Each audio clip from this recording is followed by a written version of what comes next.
A good Erev Shabbos. There's a classic joke that, like any great joke, has some truth to it. They say, why is it that they take brides in Israel to daven at the Kotel before the chuppah?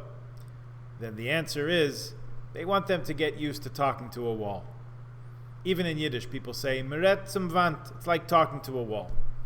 The idea there is that there's no real point in speaking to an inanimate object, to a pile of stones. Where's that going to get you? At the same time, apparently, there's a lesson to be learned from talking to the stones. That's what Moshe and Aaron were supposed to do in our parsha this week, Chukas. And for some reason that's not entirely clear, they did not, and they were taken to task for it. The people were thirsty. Midrash explains that Miriam had passed away. We're now fast-forwarding some 38 years in the story to the point where the Jewish people are about to enter the land of Israel. Most of the generation of the Exodus had passed away. Miriam's time arrived, her life came to an end, and with that life, the well that miraculously provided drinking water for us for the whole journey was gone. Now what?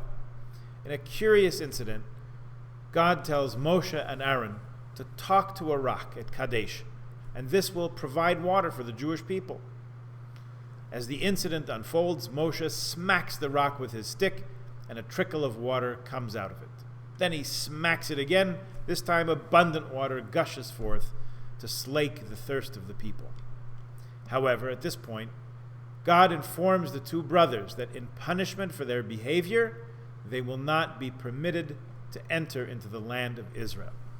Moshe was told to speak to the rock, and instead he hit the rock. It's a puzzling and disheartening moment. Does the punishment really fit the crime? We have questions.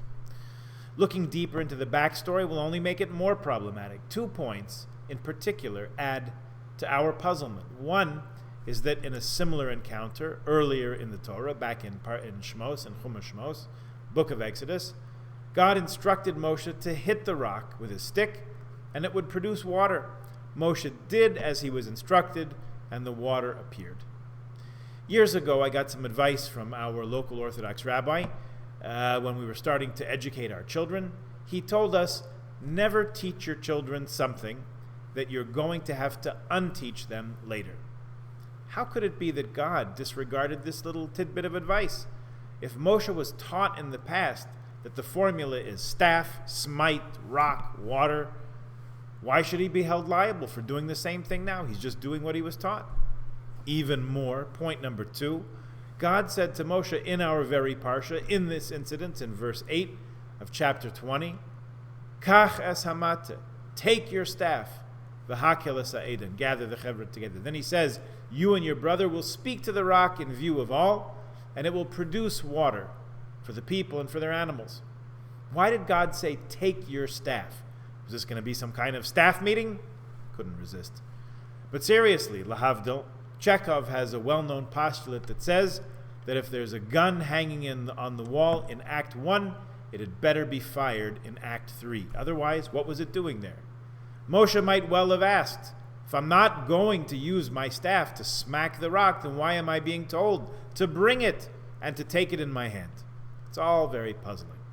And to compound it, Moshe and Aaron are barred from entering the land of Israel, which really was the point not only of the exodus from Egypt, but also the last 40 years in the desert. It's a pretty severe penalty for one mistake or misstep or mishit.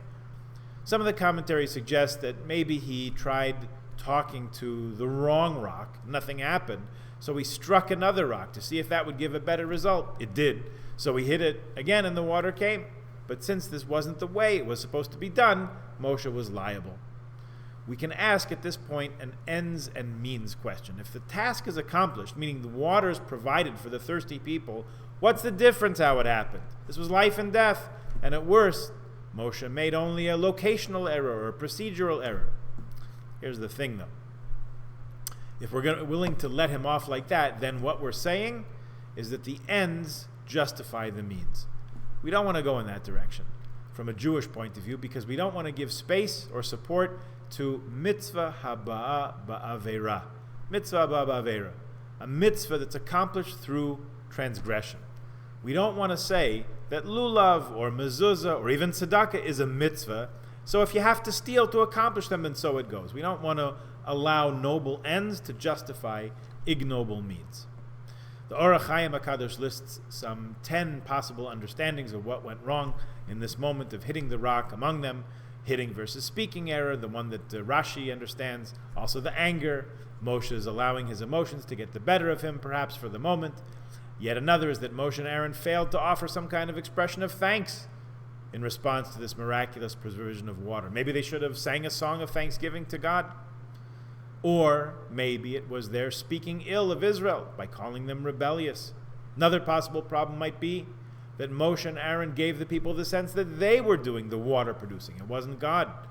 If so, we can ask, why the need to hit or speak to a rock at all? Why not just have some rock start gushing Perrier at an opportune moment? In any event, God was sore that these two leaders missed a moment to teach the people to appreciate the wonders of Hashem in a proper way. Rashi seems to emphasize this public nature of the incident. Since Moshe and Aaron hit rather than talk to the rock, they showed their lack of trust in God, or that's what it seemed to the people. That's what people saw, which brought about, subsequently, a diminishment of faith and trust on the part of Am Yisrael. Why so? What's the difference between talking and hitting? You can't really communicate with a rock in any case. So whatever works, works. Maybe. Again, maybe. But if so, why the staff? Others, Rambam, say that the problem was in speaking ill of Bnei Yisrael, mentioning their rebellion. The leadership didn't have faith in the people, so by extension, God.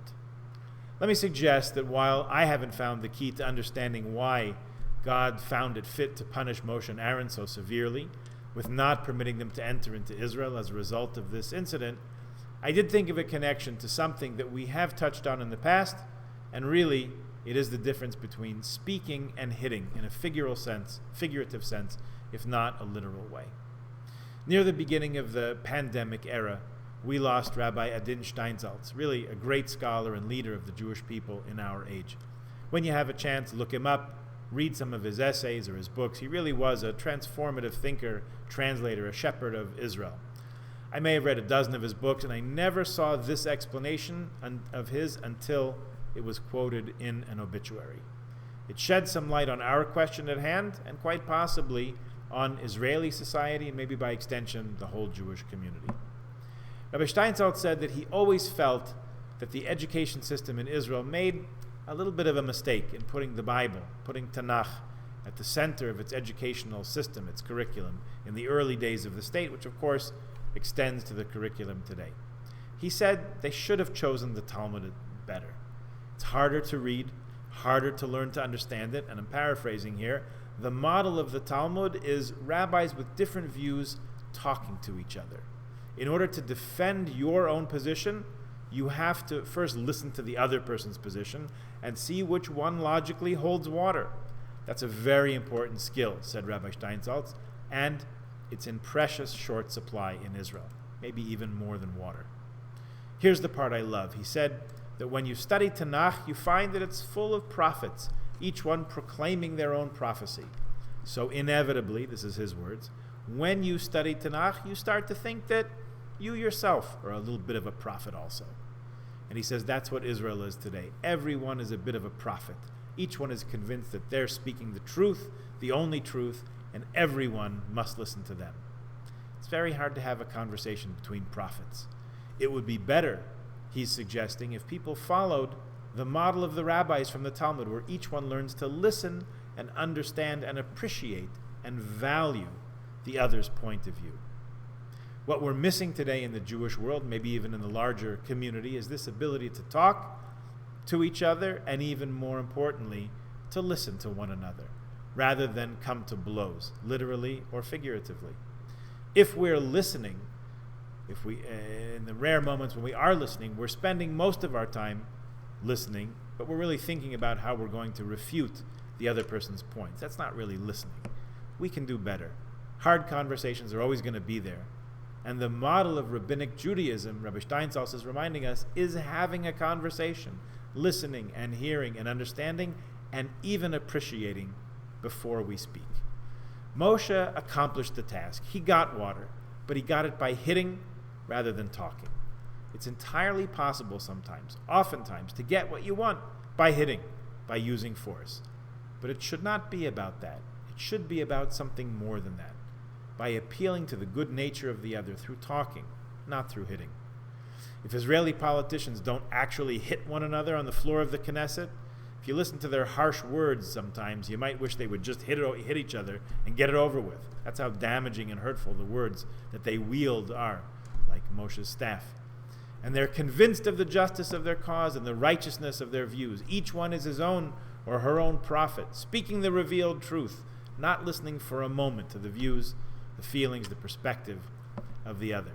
Here outside of Israel, we follow the prevailing trend of really only talking to people who already agree with us, not listening to anyone with a different perspective.